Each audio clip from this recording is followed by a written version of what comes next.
Hello dear friends, welcome है आप सभी का तनु क्लासेस में। तो आज हम लोग क्लास 12th के केमिस्ट्री का फर्स्ट चैप्टर यानी सॉलिड स्टेट ठोस अवस्था के कुछ इंपॉर्टेंट सब्जेक्टिव क्वेश्चन कवर करेंगे। दोनों टाइप के सब्जेक्टिव क्वेश्चन है, शॉर्ट एंड लॉन्ग। ये क्वेश्चन से काफी पॉपुलर है। कहने का मतलब ये कि ये क्वेश्चन इस चैप्टर से रिलेटेड कहीं भी पूछ दिए जाते हैं। तो चलिए देखते हैं सबसे पहला क्वेश्चन क्या करा। सबसे पहला क्वेश्चन है कि एक क्रिस्टल में एफ केंद्र क्या है, एफ सेंटर से क्या समझते हैं। जब क्षारीय हैलाइड को क्षारीय धातु वाष्प वायुमंडल में गर्म किया जाता है, हीट किया जाता है, तो हैलाइड रिनाइड धातु की सतह पर आकर क्षारीय धातु परमाणुओं में संयुक्त हो जाते हैं, कंबाइंड हो जाते हैं तथा इलेक्ट्रॉन रिनाइन रिक्तिकाओं में विस्तृत हो जाता है। इलेक्ट्रॉन जो है वह रिनाइन की खाली जगह में डिफ्यूज्ड हो जाता है। इलेक्ट्रॉन जो रिनाइन रिक्तिका को घेर लेते हैं, चारों तरफ से रिनाइन रिक्तिका यानी रिनाइन की खाली जगह जो घेर लेते हैं, उसी को क्या कहते हैं, एफ सेंटर यानी एफ केंद्र कहा जाता है। सिंपल सी बात है, एक क्रिस्टल में एफ केंद्र क्या होता है यानी एफ सेंटर क्या होता है। इस तरह से हम आराम से आंसर लिख सकते हैं। आगे बढ़ते हैं, दूसरा नंबर क्वेश्चन करा। सिंपल क्वेश्चन है, एन प्रकार के अर्धचालक का उदाहरण दें। एन टाइप सेमीकंडक्टर का एग्जांपल पूछा जा रहा है। एन टाइप सेमीकंडक्टर कब बनता है, जब सिलिकॉन को फास्फोरस या आर्सेनिक के साथ अपमिश्रण किया जाता है, या फिर जर्मेनियम को फास्फोरस या आर्सेनिक के साथ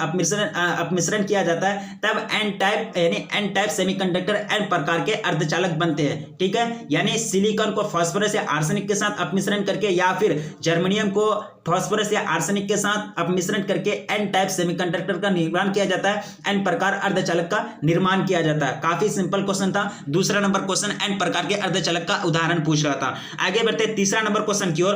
क्वेश्चन कह रहा है कि प्रतिचुंबकत्व का क्या कारण है। प्रतिचुंबकत्व ऑर्बिटल में उपस्थित चुंबकीय इलेक्ट्रॉन के कारण युग्मित इलेक्ट्रॉन यानी पेयर्ड इलेक्ट्रॉन एक दूसरे के चुंबकीय आघूर्णों को डीएक्टिव कर देते हैं, निरस्त कर देते हैं, जिसके कारण चुंबकीय गुण खो देते हैं। यानी डीएक्टिव चुंबकीय आघूर्णों को अगर निरस्त कर देता तो एक तरह से जो है ये दोनों चुंबकीय गुण को खो देते हैं, यानी चुंबकीय गुण जो होता है इसमें विलुप्त हो जाते हैं। यही कारण होता है प्रतिचुंबकत्व का। ठीक है, इस तरह से मेरा तीसरा क्वेश्चन भी डन हो गया। आगे बढ़ते हैं, चौथा नंबर क्वेश्चन कह रहा है कि यूरिया का गलनांक तीक्ष्ण यानी शार्प होता है, किंतु कांच का नहीं। देखिए, क्रिस्टलाइन सॉलिड का जो गलनांक होता है यानी मेल्टिंग पॉइंट वो फिक्स होता है यानी शार्प होता है, और नॉन क्रिस्टलाइन सॉलिड का जो ये होता है शार्प मेल्टिंग पॉइंट यानी गलनांक जो होता है वो अनिश्चित होता है। तो इस तरह से यूरिया जो है वो क्रिस्टलाइन सॉलिड में आता है और कांच जो है वो नॉन क्रिस्टलाइन में सॉलिड में आता है। इसलिए यूरिया का जो गलनांक होता है वो शार्प होता है और कांच का जो गलनांक होता है वो तीक्ष्ण होता है। तो यूरिया एक क्रिस्टलाइन ठोस है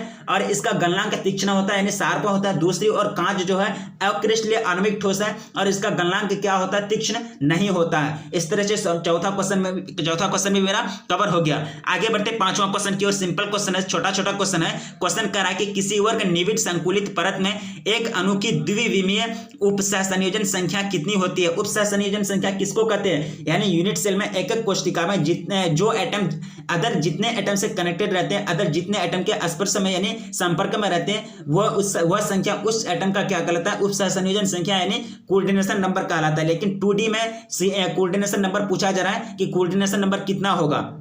तो द्विविमीय वर्ग में यानी एक तरह से द्विविमीय निविड संकुलित परत में कोई विशेष अणु यानी कोई विशेष अणु चाहे परमाणु भी हो सकता है, आयन भी हो सकता है, 4 अणुओं के संपर्क में रहता है यानी कनेक्टेड रहता है। अतः अणु की उपसहसंयोजन संख्या कितना हो जाएगा, 4 हो जाएगा। कोऑर्डिनेशन नंबर कितना हो जाएगा, यहाँ 4 हो जाएगा। ये क्योंकि यहाँ जो एक एटम है वो 4 अन्य एटम से अणु से कनेक्टेड है, इसलिए यहाँ उपसहसंयोजन संख्या कितना हो जाएगा, 4 हो जाएगा कोऑर्डिनेशन नंबर। आगे बढ़ते छठा नंबर क्वेश्चन की ओर। क्वेश्चन कह रहा है कि सीसीपी तथा एचसीपी संरचनाओं में कोई व्यवस्था संबंधी अंतर नहीं होता है, इसको समझाइए। तो सीसीपी तथा एचसीपी संरचनाओं में कोई अंतर नहीं होता है। इन संरचनाओं में गोले उपलब्ध स्थान का 74% यानी 74% स्थान घेर लेते हैं। दोनों संरचनाओं में प्रत्येक गोलों की उपसहसंयोजन संख्या 12 होती है, यानी दोनों संरचना में चाहे वो एचसीपी या फिर सीसीपी हो।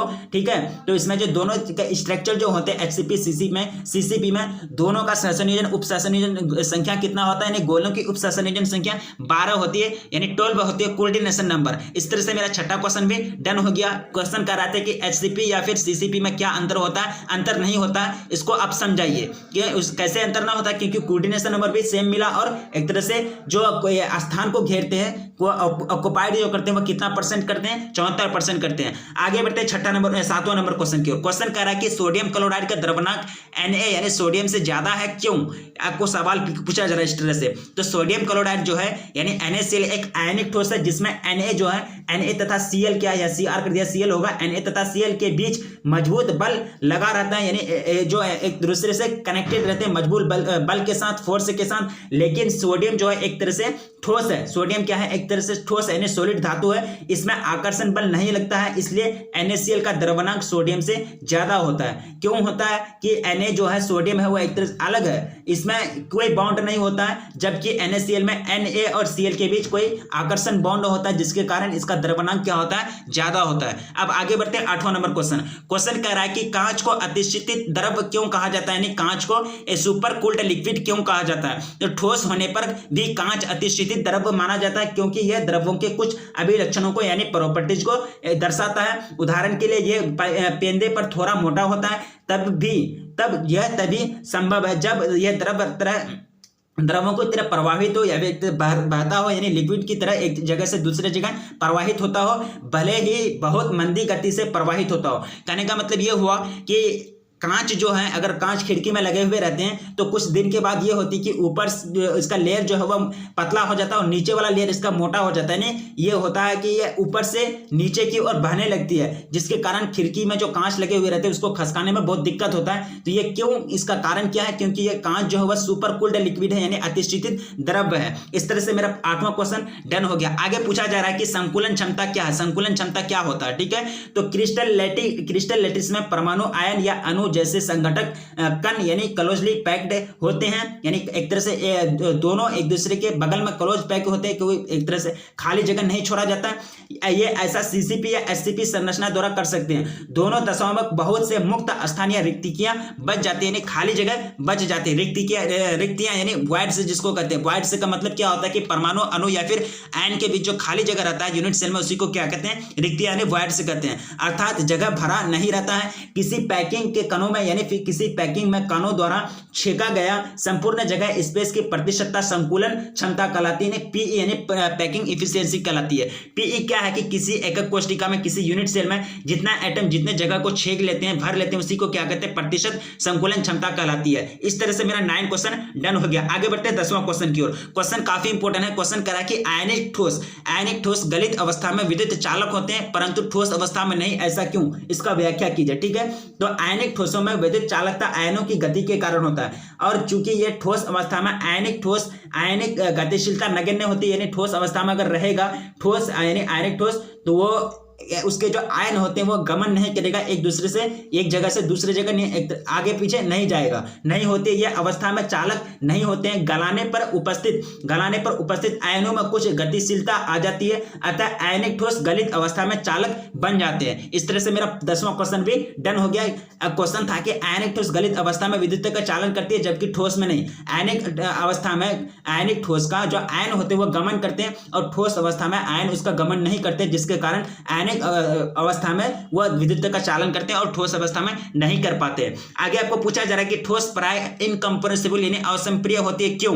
तो ठोस के अवयवी कण इतने निविड संकुलित यानी निकटता से बंधे हुए रहते हैं, यानी इतने बगल में सटे हुए रहते हैं कि इसको दबाया नहीं जा सकता, इस पर दाब नहीं लगाया जा सकता, यानी दाब लगाने पर और निकट नहीं आ सकते हैं, क्योंकि इसके बीच में और खाली जगह बचा ही नहीं है। तो इस प्रकार ठोस क्या होते हैं, असंप्रिय यानी इनकंप्रेसिबल होते हैं। इस तरह से 11वां क्वेश्चन भी मेरा डन हो गया। आगे बढ़ते हैं 12वां नंबर क्वेश्चन पूछा जा रहा है कि क्रिस्टल लैटिस तथा यूनिट सेल में क्या अंतर होता है। क्रिस्टल लैटिस और यूनिट सेल में डिफरेंस पूछा जा रहा है। तो क्रिस्टल लैटिस में 3 डायमेंशन में निश्चित ज्यामिति होती है, यानी 3D होते हैं। यूनिट सेल में एक यूनिट सेल जो है एक छोटा इकाई है, छोटा यूनिट है, इसे रिपीट किया जाता है, बार-बार रिपीटेशन किया जाता है अलग अलग डायरेक्शन में, अलग अलग दिशा में, जो एक नया क्रिस्टल लैटिस का निर्माण करता है, जिससे एक नया क्रिस्टल लैटिस बन जाता है। इस तरह से मेरा पहला 12वां क्वेश्चन भी डन हो गया। आगे बढ़ते हैं 13वां नंबर क्वेश्चन की ओर। जितना भी क्वेश्चन कर रहे हैं सारे क्वेश्चन से पॉपुलर क्वेश्चन है, ये चैप्टर से रिलेटेड ये क्वेश्चन पूछे जाना आम बात है। तो चलिए क्वेश्चन कह रहा है कि एक क्रिस्टल में नॉन स्टोकियोमेट्रिक डिफेक्ट क्या होता है, यानी कमी क्या होता है, जिसको दोष भी कहते हैं। तो धातु आयनों में अधिकता या धातु आयनों की न्यूनता के आधार पर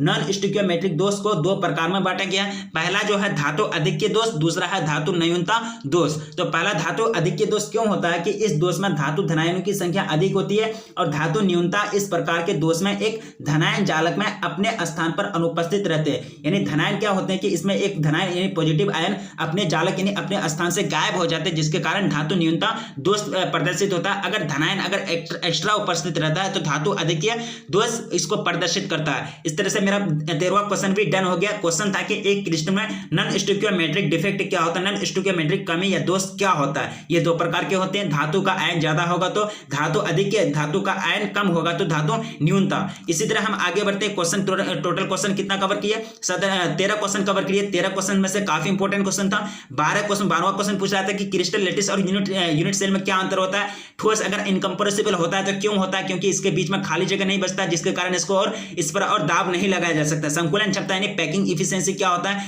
कांच को अतिस्थिति द्रव्य क्यों कहा जाता है, यानी सुपर कूल्ड लिक्विड क्यों कहा जाता है। उसके बाद सोडियम क्लोराइड का द्रवणक Na से ज्यादा क्यों होता है, ये सब क्वेश्चन था। ठीक है, CCP HCP में अंतर नहीं होता, किस प्रकार अंतर नहीं होता उसको आपको डिफाइन करने के लिए कहा जा रहा था। ठीक है, तो जितने भी क्वेश्चन कवर किए हम लोग सारे के सारे इंपॉर्टेंट क्वेश्चन है। किसी वर्ग निबिड़ संकुलित परत में एक अणु द्वितीय उप संयोजन संख्या कितनी होती है, कोऑर्डिनेशन नंबर के बारे में पूछा जा रहा है। यूरिया का गलनांक ज्यादा होता है, यूरिया का गलनांक 7 पर होता है, लेकिन कांच का नहीं, ऐसा क्यों, वो कारण आपको पूछा जा रहा था। ठीक है, क्योंकि यूरिया जो है क्रिस्टलाइन सॉलिड है और कांच नॉन क्रिस्टलाइन सॉलिड है। प्रतिचुंबकत्व क्या कारण होता है, एन प्रकार के अर्धचालक का उदाहरण पूछा जा रहा है, एन टाइप सेमीकंडक्टर का। एफ सेंटर क्या होता है, ये सब पूछा जा रहा है। ठीक है, टोटल 13 क्वेश्चन कवर किए। 13 क्वेश्चन जो एक पॉपुलर क्वेश्चन है, काफी इंपॉर्टेंट क्वेश्चन है, ये कहीं भी पूछे जाते हैं। अगर आप इस चैप्टर को पढ़ लेते हैं तो ये क्वेश्चन से आपको कहीं भी पूछ दिए जाएंगे। ठीक है, अगर आप इस चैप्टर को पढ़ लिए तो प्लीज रिवीजन कर लें, क्योंकि इस चैप्टर से बहुत सारे क्वेश्चन से बोर्ड एग्जाम में पूछे जाते हैं। ये चैप्टर से ज्यादा ही कुछ क्वेश्चन आते हैं बोर्ड एग्जाम में। ठीक है, अगर चैनल पर पहली बार आए तो प्लीज चैनल को सब्सक्राइब कर लें, क्योंकि चैनल पर आपको तैयारी कराई जाती है। वीडियो को अगर लाइक नहीं किए तो प्लीज लाइक कर दें, क्योंकि वीडियो लाइक बनाने में काफी मेहनत लगती है। तो रखिए अपना ख्याल, मिलेंगे फिर नेक्स्ट वीडियो में, तब तक के लिए जय हिंद।